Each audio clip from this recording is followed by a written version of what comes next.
Banyak orang melihat kreativitas atau kreatif sebagai sebuah hasil. Sebagai contoh, banyak orang melihat lukisan yang kreatif setelah sang pelukis menghasilkan lukisan tersebut. Dan banyak orang yang melihat musik kreatif sebagai musik yang bagus setelah mereka mendengarkan musik tersebut. Dan seringkali ketika kita di kantor contohnya, ketika kita lagi ada di meeting room, ketika satu orang bilang dan memberikan ide yang kreatif, kita melihat bahwa kreativitas hanya sebatas ide tersebut. Tapi pada dasarnya, kreativitas bukanlah hasil, melainkan kreativitas adalah sebuah proses. Sebagai contoh, ketika kita zaman kecil, kita sering main yang namanya maze, atau bentuknya seperti peta, kayak gitu.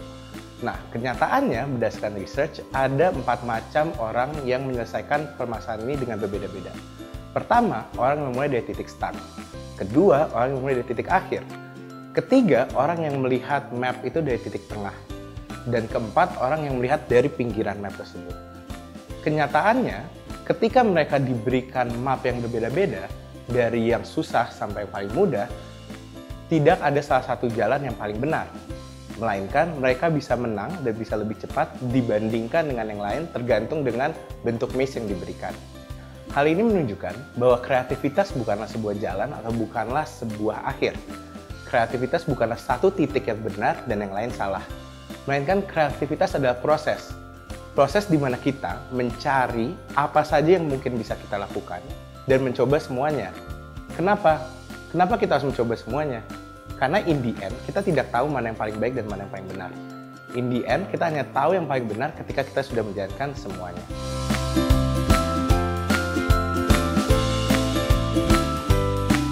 Oleh karena itu, untuk menjadi kreatif, kita punya 3 hukum utama.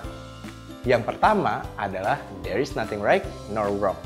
It means, apapun yang kamu mau lakukan, semuanya bisa menjadi benar. Kenapa? Karena dalam kreativitas kita bisa mencari hal sebanyak-banyaknya. Jadi, kita nggak akan tahu mana yang benar dan yang salah sampai hasil-akhirnya. Yang kedua, untuk menjadi kreatif, kita harus tetap berpegang utama pada objektif utama. Seringkali ketika kita menjadi kreatif, kita sering terdrive ke objektif yang lain. Contohnya, tadinya mau ngelukis gambar gunung, tapi setelah gambar sawahnya bagus, kayak bagus deh gambar sawah belakangnya ada danau, kayak gitu. So, in order for being creative, you need to stick with the first objective. The third one is overthinking is actually a really good thing. Why?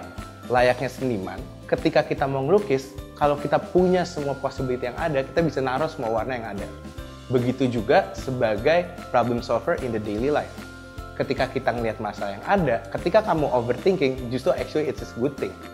Dengan itu, kamu bisa ngelihat semua possibility yang ada.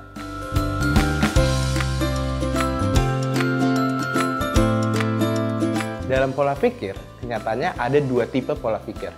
Yang pertama, pola pikir lateral atau linear, dan yang kedua ada pola pikir kognitif. Pola pikir lateral atau linear ada pola pikir di mana semuanya berurutan.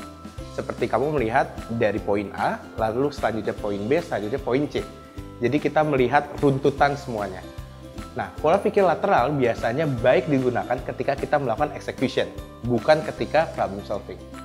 Kenapa? Karena pada execution kita cenderung pada poin 1, 2, 3, dan 4, sehingga kita lebih efektif untuk fokus pada titik-titik tersebut. Pola pikir yang kedua ada pola pikir kognitif. Pada pola pikir ini, creative thinking adalah fundamental utama untuk kita bisa melakukan dan mengimplementasikan pola pikir ini. Di pola pikir ini ada 4 step utama. Pertama, ada eksplorasi. Kedua, eliminasi. Ketiga, solusi. Dan keempat, implementasi. Pada eksplorasi, kita dituntut untuk mencari ide sebanyak-banyaknya dan seliar-liarnya. It means overthinking is a really good thing on this part, karena kita bisa melihat semua possibility dan opportunity yang ada. Step kedua, kita memasuki eliminasi, di mana dari ide-ide tersebut, kita mulai melihat mana sih yang implementasinya cukup panjang dan membutuhkan lebih banyak resource, atau melihat bagaimana kita mengimplementasikannya, mana yang lebih sulit dan mana yang lebih mudah. Akhirnya kita melakukan prioritas di step kedua. Di step ketiga, yaitu solusi, kita sudah memiliki beberapa possibility solution yang ada. Dan kita mulai merancang apa saja hal-hal yang kita butuhkan untuk implementasi tersebut. Dan di step keempat, kita fokus pada implementasi, pada akhirnya bisa membawa pola pikir kognitif menjadi sebuah solusi di akhirnya.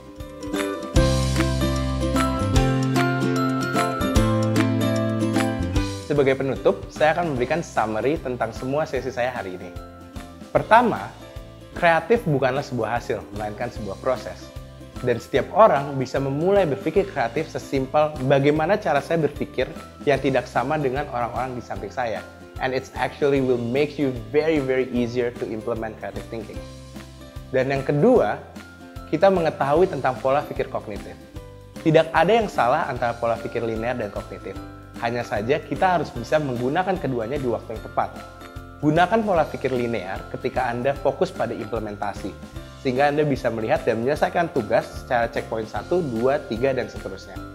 Sedangkan ketika Anda mencoba untuk brainstorming, try to deeper ideas, finding ideas, gunakan cognitive thinking, karena itu akan membuka pola pikir Anda untuk mencari eksplorasi solusi sebanyak-banyaknya yang mungkin bisa Anda lakukan.